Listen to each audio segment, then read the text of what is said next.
baik hati ya. Sudah seperti keluarga sendiri, Pak Musri. Kalau saya punya bapak saya sendiri, saya punya keluarga sendiri. Ya baik, baik karena kayak saudara ini. Hai guys, welcome back to my channel. Saya Sam dan sore hari ini kita kembali ketemu. Saya senang bisa bertemu dengan teman-teman yang di mana saja berada. Saya harap semua dalam keadaan sehat dan sore hari ini saya senang untuk kita bisa mendengarkan ceritanya Pak Musri di mana dia berkorban bagi orang-orang di Karangasem ini dan satu kebanggaan boleh ketemu dengan Pak Musri dan saya harap teman-teman di rumah boleh mendengar dan mengambil cerita atau mengambil sesuatu dari apa yang Pak Musri seringkan, ya itu mungkin bisa menjadi solusi buat setiap kita. Jadi langsung saja teman-teman bersama Pak Musri. Pak Musri apa kabar? Baik, puji Tuhan. Keluarga sehat Pak Musri? Puji Tuhan, sehat Luar semua. biasa. Jadi Pak Musri mungkin bisa ceritakan sedikit background atau perkenalkan namanya dulu. Oke, halo teman-teman.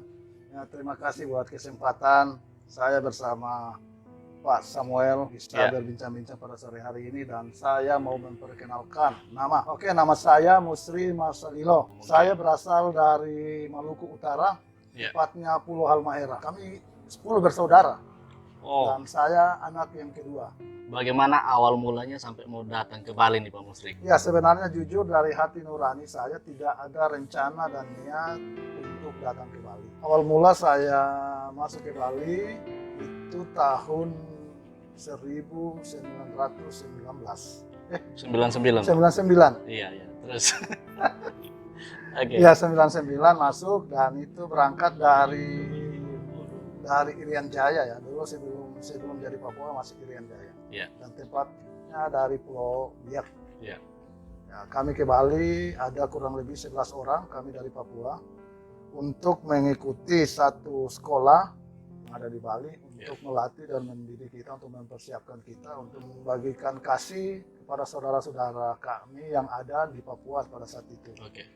Tapi ketika saya selesai mengikuti training dan akhirnya Tuhan berbicara lain buat saya untuk menunjukkan visi dan misi saya untuk Pulau Bali dan Oke. secara khusus di Kabupaten Karangasem. Karangasem. Ya, dan itu tahun 2000 awal saya masuk di Kabupaten Karangasem ini setelah menyelesaikan pendidikan, Kegiatan apa saja yang Pak pakai dalam hasil? survei dan membuat satu pemetaan Ya. tentang situasi yang ada di Kabupaten Karangasem. Ya. Ya, ketika saya melihat karena Kabupaten Karangasem ada 8 kecamatan dan Ya. 78 desa, dan ketika saya masuk di semua desa dan saya melihat bahwa banyak saudara-saudara kami, saudara-saudara kita yang ada di Bali hidup di bawah garis kemiskinan. Ya. Mungkin orang berpikir bahwa Bali adalah satu kota, satu pulau yang luar biasa maju. Tapi kalau seandainya mereka masuk semakin ke timur Pulau Bali, maka mereka akan melihat bahwa saudara-saudara kita yang ada di Bali, secara khusus di Kabupaten Karangasem, masih banyak yang susah. Makan pun susah pada saat itu. Ya. Ya, karena kehidupan mereka hanya sebagai petani. Ya. Dan di situ hati saya merasa belas kasihan. Apa yang harus saya lakukan buat Ya. mereka? Ya. Ya, sehingga saya harus berdoa, saya harus tanya Tuhan apa yang harus saya lakukan buat saudara-saudara saya ini. Ya. Sehingga Tuhan memberikan saya satu visi lewat pendidikan, lewat pertanian, lewat peternakan, dan juga lewat kesehatan. Ya. Dan awal saya masuk buat saudara-saudara yang ada di desa, itu dengan cara pertanian Ya. dan peternakan. Ya. Pada saat. Hal penting apa yang membuat hati Pak Musri memang benar-benar jatuh cinta atau benar-benar mau berkorban buat orang lain? Satu hal yang ada di dalam hati saya bahwa saya mengasihi mereka. Ya, saya sangat mengasihi mereka dan ketika saya melihat situasi yang terjadi di dalam kehidupan mereka, karena kerinduan saya bahwa mereka harus berubah dan kehidupan ekonomi mereka harus meningkat. Oleh karena itu, hati itu mendorong saya untuk melakukan sesuatu buat masyarakat yang ada di desa. Ya. Ya, karena hampir semua masyarakat di desa mereka itu adalah petani. Mereka petani dan juga buruh tani, sehingga kehidupan ekonomi mereka sangat-sangat minim. Hampir-hampir tidak cukup kebutuhan mereka untuk makan dalam satu bulan. Karena itu dengan hati saya yang penuh dengan belas kasihan untuk sangat menolong mereka, sehingga saya Ya. masuk untuk mencoba melatih mereka bagaimana mereka bisa melakukan pertanian yang baik, pertanian yang bagus, sehingga dari hasil pertanian mereka bisa mendapatkan uang untuk kehidupan ekonomi mereka atau kehidupan keluarga mereka seterusnya. Nah, dalam situasi yang Bapak lihat selama 20 tahun, masalah apa yang Pak temukan di dalam desa tersebut? Masalah yang saya temukan sebenarnya mereka ketertinggalan di bidang pendidikan karena minimnya pengetahuan sehingga membuat mereka itu tidak bisa melakukan apa-apa. Ya, oleh karena itu sebelum kami masuk ke sana kami coba untuk mengajar mereka juga, mengedukasi mereka sehingga wawasan mereka bisa terbuka sehingga mereka bisa melakukan sesuatu. Nah, saya sempat dengar juga Pak bangunkan mereka beberapa rumah. Sekarang kurang lebih sudah 11 rumah. 11 rumah ya. Saya berpikir seperti begini, ketika saya masuk dari desa ke desa dan masih banyak saudara-saudara kami orang Bali yang ada di Karangasem itu hidup tinggal di rumah yang sebenarnya tidak layak huni. Ketika hujan mereka harus basah. Ketika musim angin mereka harus kedinginan. Karena rumah mereka sangat tidak layak. Sehingga itu mendorong saya untuk berusaha semampu saya untuk membangun mereka rumah. Jadi apa yang saya buat itu rumah sehat sederhana. Ya, kami membuat, kalau mau pikir bahwa itu bukan dari uang saya juga. Mungkin ada uang saya sedikit, tetapi saya berbagai cerita ini kepada teman-teman yang lain. Jadi banyak teman yang bantu Ya, sehingga mereka merasa terbeban untuk membantu ini. Karena mereka punya hati, visi juga yang sama untuk menolong saudara-saudara yang kurang mampu. Sehingga dana yang mereka berikan kepada kami, dan itu kami pakai untuk menolong saudara-saudara kami yang ada di desa. Sehingga mereka bisa tidur di rumah yang layak, yang sehat. Nah, selain rumah Pak Musri, apalagi yang Pak Musri lakukan buat warga di sana? Sebenarnya banyak kebutuhan masyarakat yang ada di desa. Karena saya melihat, karena saya hidup bersama-sama dengan mereka. Waktu saya habiskan dengan mereka, saya tinggal bersama dengan mereka, sehingga saya tahu apa yang menjadi kebutuhan mereka. Salah satu tadi kalau kita melihat bahwa ada rumah-rumah yang tidak layak huni dan itu kami buat. Dan kalau kita melihat bahwa di beberapa tempat di Kabupaten Karangasem ini di desa itu mereka sangat miskin dan mereka sangat kekurangan yang namanya air bersih. Ya, mereka kekurangan air bersih karena kami tahu bahwa sebenarnya kebutuhan utama buat mereka adalah air. Sehingga kami juga terdorong untuk bagaimana caranya sehingga kami bisa membuat tempat penampungan air buat mereka. Jadi kami coba bekerja sama dengan pemerintah yang ada di sana. Yang ada di desa, di dusun, yaitu kepala dusun, sehingga kepala dusun juga menolong kami dan dia membuka jalan untuk kami bisa melakukan itu. Sehingga kami sudah membuat banyak penampungan air bersih buat masyarakat yang ada di desa. Di beberapa desa, di beberapa kecamatan, secara khusus di Kecamatan Karangasem Kota, Kecamatan Abang, dan juga Kecamatan Kubu. Kecamatan Kubu, karena itu daerah-daerah yang sangat minus yang ada di Kabupaten Karangasem.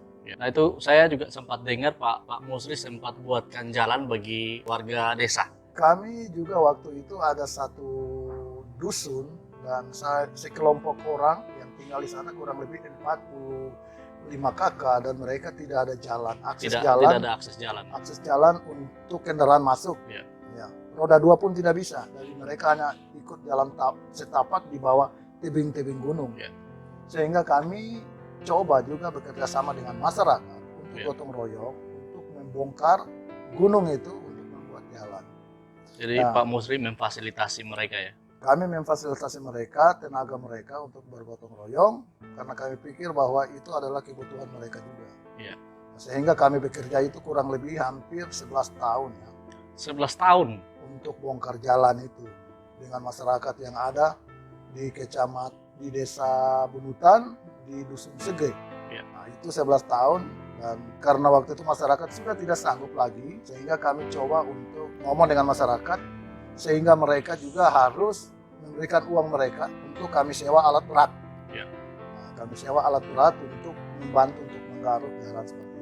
Saya dengar Bapak juga bergerak di bidang kesehatan ya? Karena saya lihat kotak di rumah itu ada kotak kesehatan warna merah tuh. Iya. Semua dipakai. Karena itu sebagai metode metode yang kami pakai karena kenapa saya ada itu, saya pernah diajak untuk mengikuti pelatihan kesehatan dasar. Bukan karena Pak beli aja di toko dan bawa ke desa. Kita dilatih dari salah satu yayasan yang bergerak untuk melatih kita untuk mempersiapkan kita ketika kita turun di lapangan di desa-desa yang jauh dari rumah sakit atau dari dokter. Iya. Sehingga kami bisa membantu mereka sebagai pertolongan pertama. Sehingga kami dilatih di salah satu yayasan itu dan saya sudah ikut 2 kali pelatihan itu dan kami juga mendapatkan sertifikat. Jadi kami tidak ilegal. Oh, Tidak ilegal, cuma kami tidak bisa mendiagnosa karena kami bukan dokter. oke. Nah, jadi kami hanya praktisi kesehatan aja menolong mereka. Jadi kami belajar di situ karena banyak di desa. Kadangkala mereka itu sakit, anak-anak mintaber, orang melahirkan, kadangkala melahirkan di desa dan banyak yang meninggal. Ya. Oleh karena itu terdorong saya untuk belajar itu dan salah satu saya masuk lewat itu Oke. buat orang-orang yang ada di desa. Pak, bagi-bagikan obat juga. buat mereka. Bagi obat. Ya. Kita melihat kalau ada orang yang sakit khususnya di luar dan juga mungkin dia badan panas atau apa, kami juga harus tensi darahnya, kami harus tes panasnya berapa. Ya, ketika dia perlu obat, kami harus kasih obat. Ya. Kalau dia tidak perlu obat, kami tidak kasih obat. Oke. Wow, luar biasa. Ada banyak warga kalau dalam kesusahan, mereka dalam tekanan atau sakit, mereka selalu datang ke Bapak banyak minta pertolongan. Itu gimana tuh ceritanya? Ya, kalau masalah itu hampir setiap hari. Setiap hari ya? Ya, warga datang dari gunung. Ya. Ya, mereka meminta bantuan. Salah satu bantuan ketika mereka sudah tidak mempunyai Ya. apa-apa, ketika mereka sudah tidak mempunyai kebutuhan pokok, Ya. mereka turun untuk meminta bantuan kepada Ya. kami. Mereka datang ke rumah. Dan yang kedua, ketika mereka juga datang untuk meminta bantuan buat anak-anak mereka. Ketika anak-anak mereka mau sekolah, itu kebutuhan sekolah itu tidak ada. Ya. Sehingga mereka turun datang untuk membantu, kalau boleh kami menolong mereka. Seperti alat-alat tulis buat mereka, buku, sepatu, seragam, dan sebagainya. Ya. Ya, kami dengan dari keterbatasan kami coba berusaha untuk membantu mereka, untuk menolong mereka sehingga mereka juga bisa menikmati apa yang mereka mau. Nah, ini terlepas dari Bapak pun punya 2 anak kan. Tentu pasti Bapak juga punya beban. Dan saya lihat juga rumahnya Pak Musri khususnya kalau saya bilang layak dan nggak layak, saya pikir juga masih belum layak lah, iya kan? Iya. Tapi kenapa masih mau punya hati yang luar biasa untuk tolong orang, bangunkan orang rumah, sedangkan rumah Pak Musri sendiri seperti itu. Saya punya prinsip di dalam hidup saya. Ya. Saya berpikir lebih baik saya susah daripada saya melihat orang susah. Ya. Ya. Sehingga prinsip itulah yang mendorong saya. Walaupun itu ya terkadang menjadi satu dilema di dalam diri saya. Ketika orang datang untuk meminta bantuan, sedangkan saya juga butuh. Ya. Saya juga ya kalau mungkin Pak Samuel Ya. dan teman-teman juga sempat ya sering datang ke rumah dan melihat situasi rumah seperti itu. Tapi saya tidak berpikir soal tempat saya. Ya, tempat tinggal saya lebih berpikir kepada orang-orang yang lebih membutuhkan. Ya. Ya, seperti itu. Jadi itulah yang mendorong saya untuk saya melakukan itu. Walaupun itu saya merasa seperti satu beban buat saya, tetapi karena belas kasihan itu yang mendorong saya untuk saya melakukan itu. Sehingga saya tidak memikirkan tentang diri saya sendiri dan juga terkadang kebutuhan anak-anak pun terkadang hampir saya lupakan. Ada nggak Pak dalam satu situasi waktu warga datang minta pertolongan, sebenarnya Pak pun nggak ada? Wah, kalau itu sangat banyak. Ya, kami sempat Ada cerita nggak? cerita, ya karena ya saya tidak tahu ketika warga itu datang ke saya dan mereka sangat membutuhkan. Pada saat itu kami juga tidak ada. Ya, saya harus diskusikan dengan istri bagaimana ini. Ya. Mereka butuh ditolong, sedangkan kita tidak ada. Apa yang harus kita lakukan? Ya, kami sempat pinjam juga ke teman. Kami pinjam ke teman, seperti contohnya dia membutuhkan uang untuk pendidikan anak-anak karena itu mendesak. Ya, kami tidak ada uang pada saat itu, tetapi saya coba untuk meminjam uang kepada teman sehingga kami bisa membantu yang mereka. Nah, suatu saat dia datang ke tempat kami untuk meminta untuk kalau bisa karena anaknya sudah tidak bisa makan. Dan anaknya, dan ternyata kami juga pada saat itu ya beras juga sudah tidak ada, tinggal sekilo. Nah, tapi saya juga diskusi dengan istri, apa yang harus kita lakukan? Ya, istri mendukung saya, ya sudah, kamu harus bantu mereka karena ini sesuatu yang urgent buat mereka. Karena satu-satunya saya harus ke warung untuk utang. Saya pergi ke warung yang saya kenal dan saya bilang, ibu bisa kasih saya beras 5 kilo. Hanya untuk tolong. Hanya untuk menolong mereka sehingga mereka bisa makan. Ya. Ya, bagi saya tidak masalah. Mungkin saya yang harus bayar, tapi yang penting mereka bisa makan untuk hari ini. Dan itu banyak hal yang terjadi di dalam kehidupan pelayanan kami. Tapi ya saya bersyukur sampai sekarang Tuhan masih terus membuka jalan untuk bisa melakukan dan menolong buat masyarakat yang ada di desa. Jadi seperti saya sedikit sharing buat teman-teman bahwa di Karangasem ini banyak teman-teman yang mungkin dari SD, SMP mengalami putus sekolah. Ya mereka dari keluarga yang tidak mampu. Oleh karena itu dalam keadaan sulit mereka tidak ada tempat berlari. Makanya mereka rasa waktu saya lihat situasi di desa, beberapa desa saya sempat jalan sama Pak Musli dan waktu saya lihat beberapa desa itu luar biasa karena mereka tuh kayak anggap Pak Musli itu kayak bapak mereka seperti itu. Jadi kalau sudah muncul tuh hampir semua orang tuh ada yang beberapa panggil kayak bapak, ada yang datang kayak begitu kerapnya mereka sama Pak Musli seperti itu. Dan that's why waktu dalam keadaan mereka yang seperti itu, mereka tahunya mereka masih punya Pak Musli untuk datang untuk minta pertolongan seperti itu. Jadi teman-teman sekali lagi di daerah Karangasem itu mereka saja mau sekolah harus jalan 6 kilo dan banyak dari mereka yang putus di saat SMP Pak Musli ya. SMP. Pak Musli, ada nggak titik Pak Musli itu kayak rasanya capek dengan semua yang Pak Musli hadapi? Karena teman-teman, kenapa saya tanya begini? Karena tempat di mana Pak Musli tolong orang atau tolong teman-teman di desa ini, itu hampir-hampir nggak ada akses jalan teman-teman. Sangat sulit naik turun gunung sampai ya saya bisa rasakan sendiri itu. Dan saya nggak bayangkan kalau saya yang di situ dan tolong mereka selama 20-an tahun. Itu saya rasa ada sesuatu alasan di balik itu yang luar biasa. Apa itu Pak Musli? Ya, sebagai manusia. Intinya ada titik jenuh nggak? Kalau bilang titik jenuh, sampai sekarang ya saya jenuh.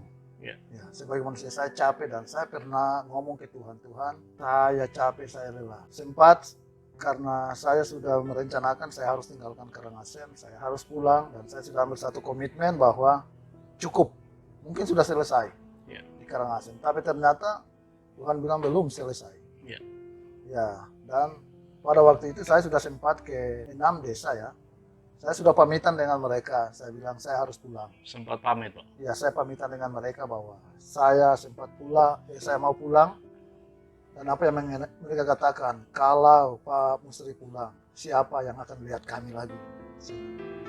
Ya, dan mereka hampir semua menangis. Ya, mereka hampir semua menangis ketika saya mau tinggalkan mereka. Dan saya juga harus tahan diri saya bilang saya harus pulang. Tapi ketika dalam perjalanan, saya kembali ke rumah, Tuhan ngomong lain dan apa namanya ya? Apa itu Pak? Tuhan tetap mengatakan seperti ini. Beberapa kali yang ketika saya mau tinggalkan Karangasem, Tuhan katakan jika engkau mengasihi aku, gembalakanlah domba-dombaku. Ayat itu yang sebenarnya menjadi pegangan saya. Sehingga saya bisa kuat walaupun saya berada di titik jenuh. Saya sempat ngomong ke istri, saya capek, saya sudah jenuh di Karangasem karena saya melihat situasi. Karena apa? Hampir kehidupan saya kurang lebih 20 tahun itu hanya di desa dengan masyarakat. Saya harus naik gunung, turun gunung, saya harus membantu mereka, saya harus cangkul tanah, saya harus membantu mereka, saya harus buat ini dan buat itu. Ya, sebagai manusia saya pikir saya dapat apa? Iya kan? Saya tahu saya punya tanggung jawab 2 orang anak dan juga istri. Tapi Tuhan ngomong enggak. Malah semakin saya mau meninggalkan Karangasem dan orang-orang yang saya layani, Tuhan semakin taruh hati belas kasihan buat mereka dan buat desa-desa itu. Ya, oleh karena itu sampai sekarang saya katakan, Tuhan saya menyerah, saya angkat tangan dan saya mau taat sampai kapan engkau percayakan saya di Karangasem dan saya mau melakukan. Saya tahu mungkin saya capek. Ya terkadang banyak teman-teman juga memberikan solusi, ya sudah kalau begitu sekali-sekali kamu ya refreshing kemana. Oh ya apa daya kita seperti itu. Ini sedikit berbicara tentang tim Pak. Ini kan Pak Musli berjalan dengan istri kan. Bagaimana respon istri selama 20 tahun? Bagaimana dia berdiri untuk support Pak Musli? Ya, tahun pertama dia ada di Karangasem. Ya memang waktu sebelum saya menikah dengan dia, kami sudah ada perjanjian dengan dia. Ya, Ada seorang hamba Tuhan yang memberkati kami di dalam pernikahan kami. Dia, Pak Pendeta Daniel Alexander, Ya. dia mengatakan dan kamu harus sampaikan kepada calon istri kamu. Ya. Karena kamu pelayanan di desa dan kamu tidak ada gaji. Ya. Kalau seandainya dia tidak sanggup, tidak tahan, batal untuk menikah. Keras sekali, Pak. Ya, sangat keras. Batal karena jangan sampai menjadi batu sandungan yang ada di sana buat kamu. Sehingga Ya. saya sampaikan ke istri gimana saya harus di desa, tinggal di desa begini. Apakah kamu siap untuk mendukung saya? Pada saat itu dikatakan saya siap. Saya tidak Siap, tahu ya. mungkin karena dia mau menikah dengan saya dan dia katakan Saking Saya gantengnya Pak Musri ya. sudah jelek. Ya, dia katakan ya saya siap. Ya. Ya, ketika kami sampai di Bali waktu itu kami habis menikah, kami ikut seminar keluarga dulu oleh Bapak Pendeta Daniel Alexander di Kendari. Ya. Habis itu kami kembali ke Bali, sampai di bandara kami tidak langsung ke rumah. Ya. Dari bandara kami dijemput oleh teman hamba Tuhan, sekarang sudah almarhum. Ya. Itu kami naik mobil langsung pergi ke desa, yaitu di Seraya Timur. Ya. Desa Seraya Timur. Dari Langsung. turun dari pesawat langsung pergi ke desa. Dan itu pelayanan sampai malam di desa. Dan di situ saya melihat seperti agak lain mukanya seperti itu. Kita bawa desa itu, aku langsung bawa naik gunung seperti Iya, itu iya, kan. Cuma saya bilang inilah kehidupan saya untuk melayani. Dan saya waktu berjalan kurang lebih 2, 3, 4, 5 tahun itu ya, mungkin bagi dia sangat berat ya. Ya, tapi saya selalu katakan inilah panggilan saya dan sekarang saya sudah bilang bukan panggilan saya, panggilan kita Ya. buat orang-orang yang ada di sini. Suka tidak suka, mau tidak mau kita harus melakukan itu.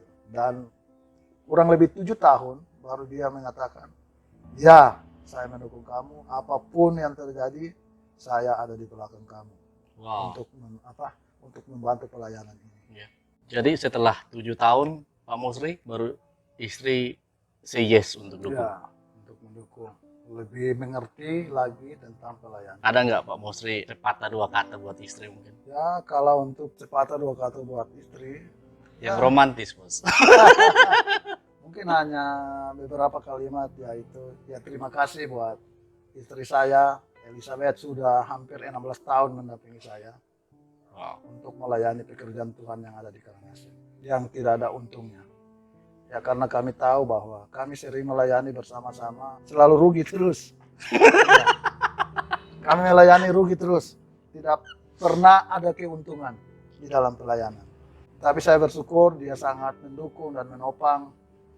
Dan juga terima kasih buat kedua anak saya, Felicia dan juga Jesselyn. Mereka juga bisa mengerti, walaupun terkadang mereka merasa seperti saya kurang terlalu peduli dengan mereka.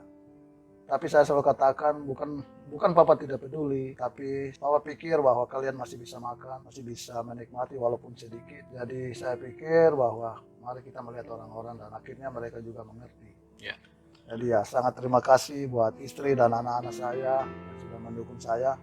Kurang lebih saya 20 tahun dan mereka istri baru kurang lebih 16 tahun. Dan anak-anak ada yang sudah 14 tahun selisih. Dan juga Jesselyn yang umur yang ke-5 tahun. Apa arti keluarga buat Pak Musri? Ya, kalau bagi saya keluarga adalah segalanya dalam hidup saya. Keluarga sangat penting. Karena itulah yang diharapkan oleh Tuhan. Karena keluarga adalah rancangan Tuhan buat kita, dan sehingga saya pikir bahwa keluarga adalah satu ketetapan Tuhan yang diberikan buat kita. Karena keluarga itu Tuhan yang membentuk. Ya. Ya. Sehingga kita harus menjalani keluarga dengan takut akan Tuhan. Ya. Seperti itu. Banyak keluarga yang saat ini mengalami yang namanya kehancuran Pak Musri. Ya. Dalam keluarga, dalam rumah tangga. Nah, saya nggak tahu standar kasih seperti apa yang mereka pakai. Ya. Ini juga tentang mungkin tidak hanya tentang keluarga, tapi bagaimana Pak Musri memakai satu standar untuk mengasihi semua warga desa. Standar apa yang Pak pakai? Standar yang saya pakai adalah tentang ya cinta kasih aja. Cinta kasih. Iya, karena saya pikir ketika itu ada, maka apapun tantangan tidak akan bisa tergoyah. Dan kenapa seperti pertanyaan tadi bahwa kenapa banyak rumah tangga yang gagal, yang hancur? Ya. Karena sebenarnya mereka tidak tahu tujuan rumah tangga ini mau dibawa kemana. Jadi sebenarnya bukan hanya sekedar mereka harus menikah dan berumah tangga, tapi sebenarnya mereka harus tahu tujuan dari rumah tangga ini apa. Tujuan mereka menikah ini apa. Kalau mereka tidak tahu tujuan di dalam pernikahan mereka, saya percaya 5-6 tahun pasti berubah. Menurut Pak sendiri tujuannya apa? Karena saya percaya bahwa ketika dua pribadi disatukan oleh Tuhan, itu adalah rencana Tuhan. Ya. Ya kan? Karena Tuhan membentuk keluarga untuk bisa melakukan rencana Tuhan yang ada di muka bumi ini. Jadi salah satu harapan Tuhan buat keluarga sehingga rencana Tuhan itu bisa terlaksana terjadi di dalam keluarga ini. Ya. Kalau seandainya mereka tahu bahwa tujuan ini adalah tujuan Tuhan sehingga mereka bisa bersatu, maka saya percaya walaupun tantangan, walaupun ada masalah, saya pikir itu bisa berlalu. Kenapa? Karena Tuhan ada bersama dengan mereka. Jadi Pak pakai standar kasih Tuhan Kasih. dalam mengasihi. Dalam mengasihi. Wow. Itu yang sangat penting. Istri saya selalu bertanya kepada saya, apakah kamu mencintai saya? Saya bilang, saya tidak pernah mencintai Anda. Bukan dia. Pak, ini bercanda Ya. nih teman-teman. Ya. Ya. Saya bilang, saya tidak pernah mencintai Anda, tapi saya mengasihi Anda. Apa perbedaan mencintai dan mengasihi, Pak? Ah, Mungkin makin panas ini. kalau cinta, itu ya maaf kata kita berbicara, ada embel-embelnya. Ya. Cinta. Karena kalau kita berbicara tentang cinta, di balik cinta itu ada hal-hal yang negatif. Kalau kita ngomong cinta. Ya. Tidak mungkin orang baru ketemu 1 minggu, 2 minggu dia sudah mengatakan aku mencintai. Ya. Tidak mungkin. Karena di dalam cinta ada unsur seks. Di dalam kasih nggak ada. Ya. Kalau ada seseorang, ya buat adik-adik saya, wanita-wanita, saya mungkin berpesan. Ini Saya- penting ini. Sebagai seorang laki-laki, jangan terlalu percaya ketika Anda baru ketemu seorang pria yang baru seminggu, sebulan, 2 bulan yang mengatakan aku mencintai. Ya. Bukti apa dia mencintai? Karena banyak orang, wanita itu korban karena cinta. Banyak adik-adik kita itu korban karena cinta. Apalagi laki-laki zaman sekarang. Dia punya pertanyaan seperti begini. Ya. Jika engkau mencintai aku, apa yang engkau berikan Pas, untuk saya? pas Valentine itu. Itu kurang ajar. Ya. Iya. Karena di dalam cinta itu dia rasa ada ingin sesuatu, tetapi dalam kasih tidak. Ya. Kasih tidak. Jadi bagaimana Pak jawab istri? Kan pasti kaget ya. Ya, istri kali, jadi selama ini kamu tidak mencintai saya. Saya nggak sana mencintai Anda. Tetapi ingat saya mengasihi kamu sampai kapan. Karena kalau saya hanya pakai dasar cinta karena kamu cantik, karena bodimu bagus, tetapi ketika nanti kecantikanmu itu pudar, Ya. bodimu berubah, apakah saya masih mencintai? Ini tanda tanya besar. Ya. Ya. Kebanyakan orang cantik ganteng tetapi rumah tangganya ya pendek. Tetapi awalnya aku mencintai Anda. Dia Ya. berkorban habis. Tapi saya katakan aku mengasihi kamu sampai kapan. Walaupun kamu cacat, kamu apa, tetap aku tetap mengasihi. Seperti bagaimana Tuhan saya mengasihi saya. Dan kasih itu luar biasa. Kalau cinta, wah, banyak orang pakai kata cinta, baik, bukan tidak salah. Tapi saya secara pribadi seperti begitu. Saya selalu mengatakan bahwa cinta harus dibangun di atas dasar kasih. Cinta harus dibangun atas dasar kasih. Atas kasih. Kalau cinta tidak dibangun di atas dasar kasih, maka cinta itu akan rubuh. Jadi kasih itu sebagai satu fondasi untuk mempertahankan cinta itu. Wow, dalam itu Pak. Makanya saya dari dulu tidak pernah bilang aku mencintai. Ya. Saya selalu pakai kata aku mengasihi. Ya. Seperti itu, Pak. Pak Musri, ini ke depan, program ke depan apalagi nih yang Pak Musri pengen kerjakan? Masih banyak PR, masih banyak program yang harus kita lakukan secara khusus buat masyarakat yang ada di desa. Salah satu program kami untuk membangun satu tempat untuk pendidikan anak-anak. Pendidikan. Jadi seperti satu bangunan supaya masyarakat yang ada di desa, khusus anak-anak ya, karena saya ketika survei sebenarnya hampir 70% Ya. itu orang usia di bawah 30 dan itu banyak. Dan Ya. bagaimana mereka harus bisa mendapat satu terobosan yang baru. Ya. Jadi salah satu rencana saya atau program saya ke depan untuk pendidikan Ya. buat anak-anak. Ya. Ini satu terbeban. Nah, ini Karena kami punya kurang lebih 1.000 anak yang ada di desa. 1.000 anak ya. 1.000 anak yang ada di desa di beberapa tempat. Ya. Ya, kami rindu bahwa mereka ini kami mempersiapkan mereka sehingga mereka menjadi anak-anak atau generasi yang bisa membanggakan keluarga mereka, membanggakan desa mereka, juga bisa membanggakan bangsa dan negara ini. Ya, seperti itu. Dan kami rindu bahwa mereka bisa mendapatkan pendidikan yang layak. Ya. Jadi Pak setuju bahwa hanya pendidikan yang bisa lawan kemiskinan. Ya, banyak orang miskin karena tidak punya pendidikan. Ya. Karena dia tidak punya pengetahuan yang baik untuk bisa mengelola semua itu. Jadi kalau dia punya pendidikan, ya mungkin maksimal SMA, ada wawasan yang bisa. Ya. Dan yang kedua, kenapa? Sudah tidak punya pendidikan, malas pulang. Ya. Itu yang membuat miskin. Jadi saya coba masuk di setiap desa untuk mendorong mereka. Yo, kita sama-sama melakukan. Yo, kita melakukan. Apa yang kamu bisa? Oh, saya petani. Oke, kita ajar mereka. Ya. Kamu mau tani apa? Saya buat nanam cabai. Yo, kita nanam cabai. Nanam sayur. Yo, kita nanam sayur. Ya. Sehingga dari hasil itu bisa tercapai. Ya. Jadi saya mau pendidikan itu bisa terlaksana dan juga bagi orang tua mereka, yaitu karena rata-rata mereka itu petani. Ya. Sehingga mereka bisa mengolah tanah mereka. Oleh karena itu, apa yang kami harus lakukan? Yang pertama, kami harus buat tempat-tempat penampungan air. Penampungan air. Karena semua tanaman butuh air, dan hampir rata-rata di daerah-daerah tertentu di saat musim panas mereka tidak bisa menanam karena tidak ada air. Ya. Oleh karena itu, kami coba berusaha untuk membuat itu. Terima kasih buat sudah banyak teman-teman yang membantu menolong untuk melakukan itu. Oh, ada banyak teman-teman. Banyak teman-teman yang menolong secara finansial, uang mereka, Ya. mereka berikan untuk membantu masyarakat yang ada di desa. Saya tidak punya uang, tapi saya punya mulut yang bisa saya sampaikan. Ya, secara khusus ya mungkin saya bisa sampaikan kepada Pak Samuel, Ya. Pak, ada orang yang ada di desa yang sangat membutuhkan. Ya. Bisa turun dan lihat sendiri. Ya.